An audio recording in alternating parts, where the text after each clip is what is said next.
السلام عليكم إخواني العمال، أخواتي العاملات، جنود الحراك المبارك. منذ الإعلان على عملية حمل الشارة واللي لقات واحد استحسان كبير من طرف العمال والمناضلين كاملين، الحمد لله كلشي بدا كيوجد وكلشي بدا كيتجارى، وبدينا كنوجدوا في الشارات باش يكون اليوم 2/9/2024 يوم للتاريخ، يوم اللي غادي يتحفر في ذاكرة العمال كاملين.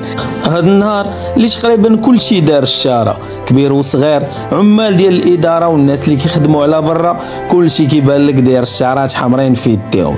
كنتمناو ان هاد الشاره هادي تكون بشرى خير علينا وعلى الاباء ديالنا المتقاعدين، واللي كنبغي نشكرهم على التآزر ديالهم اللي حتى هما دايرين الشاره واخا مريحين غير في الدار ولا في القهوه. المهم هادشي تيفرح بزاف وتيخلينا نحسوا بالفخر والشرف الانتماء لهاد الطبقه العامله المناضله اللي غادا تغير المجرى ديال التاريخ ديال العمال. تحيه كبيره لكم، كان معكم خوكم عبد الوهاب، دمتم سالمين، تهلاو. وما ننساوش بطبيعه الحال الاخوان نشكروا العنصر النسوي اللي كان حاضر معنا في هذه البادره بقوه.